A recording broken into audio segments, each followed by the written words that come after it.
आरोप लगाए कि आपके लोगों को रोका गया, बस को रोका गया, ये किस पे आरोप लगा रहे थे? आप सरकार पे लगा रहे हैं, प्रशासन पे क्या कहना चाह रहे देखिए, हैं? हमारे जिला से एक बस से महिलाएं आ रही थी जी। मुख्यमंत्री कार्यकर्ता ने उसको रोक कर उतार दिया। आपने फादर को मन से कह दिया कि ये लोग दलाल हैं चर्च के। कि हमारे गांव के जो भोले वाले लोगों को आप चर्च ले जाते हो और कहते हो कि चर्च की ये जो भी उनके कथाकथित एजेंट हैं उनको फादर बोलो, तो कोई आदमी अपने फादर को फादर बोलेगा, दूसरे को फादर क्यों बोले? एक घर में 6 लोग नौकरी कर रहे हैं जो धर्मांतरित है, और एक बेचारा जो है जंगल में आज भी लकड़ी काट रहा है। क्योंकि इस देश में एक व्यक्ति का एक ही स्टेटस हो सकता है, 2 स्टेटस नहीं हो सकते।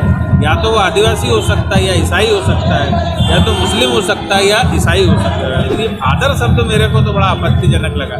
और गांव का आदमी अपना फादर को छोड़ के दूसरे को फादर क्यों बोलेगा?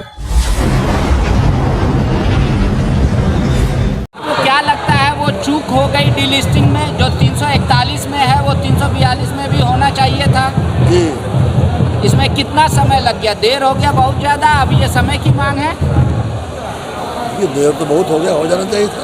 आप जो एक आरोप लगाए कि आपके लोगों को रोका गया, बस को रोका गया, ये किस पे आरोप लगा रहे थे? आप सरकार पे लगा रहे हैं, प्रशासन पे क्या कहना चाह रहे हैं? देखिए, कहीं कहीं तो सरकार के कार्यकर्ता, हम सीधे बोलेंगे, हमारे जिला से एक बस से महिलाएं आ रही थी जी।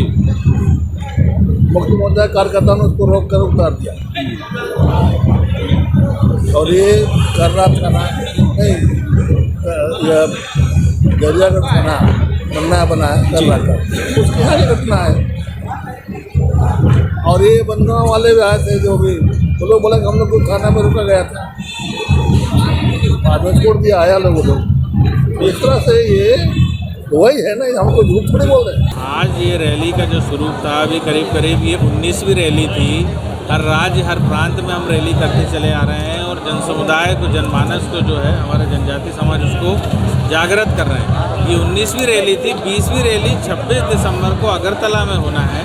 इसके अलावा पूरे राज्यों में रैली के बाद जो है एक बड़ी रैली दिल्ली में होगी, और दिल्ली में हम इस बात की मांग को रखेंगे कि जो 70 साल से आर्टिकल 342 में जो संशोधन नहीं हो पाया, वो संशोधन समाहित होना चाहिए।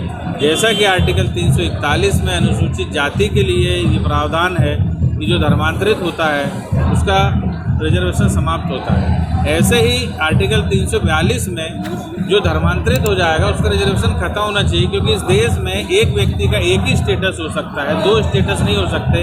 या तो वो आदिवासी हो सकता है, या ईसाई हो सकता है, या तो मुस्लिम हो सकता है, या ईसाई हो सकता है, मुस्लिम हो सकता है, या आदिवासी हो सकता है। तो हमारी एक ही मांग है कि जो आदिवासी धर्मांतरित हो गया है उसको आरक्षण का लाभ ना दिया जाए, यही डिलिस्टिंग की मांग है। लेकिन इससे नुकसान क्या हो रहा है? सामाजिक स्तर पे क्या अंतर आप देख पा रहे हैं? दूसरी बात, आपने फादर को मन से कह दिया कि ये लोग दलाल हैं चर्च के। भाई, हमारा कहने का मतलब सामाजिक स्तर पे ये नुकसान हो रहा है कि समाज के अंतिम छोर पे जो बैठा हुआ व्यक्ति है उसको कोई लाभ मिल ही नहीं रहा। एक घर में 6 लोग नौकरी कर रहे हैं जो धर्मांतरित है, और एक बेचारा जो है जंगल में आज भी लकड़ी काट रहा है, तो उसको तो उसका कोई लाभ मिल ही नहीं रहा ना। तो उसका लाभ 70 साल से ऐसे व्यक्ति उठा रहे हैं जो धर्मांतरित हो गए। उधर जाके आप अल्पसंख्यक का भी लाभ उठाते हैं, क्रिश्चियन और मुस्लिम होके।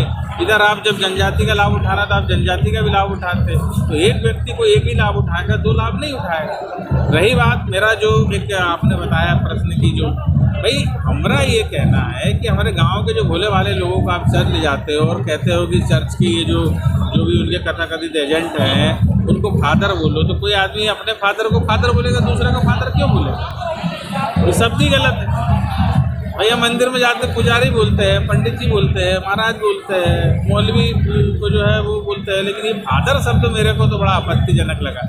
और गांव का आदमी अपना फादर को छोड़ के दूसरे को फादर क्यों बोलेगा? ये उनको भी विचार करना चाहिए जो हमारे भोले वाले लोग को कहते हैं कि फादर बोलो।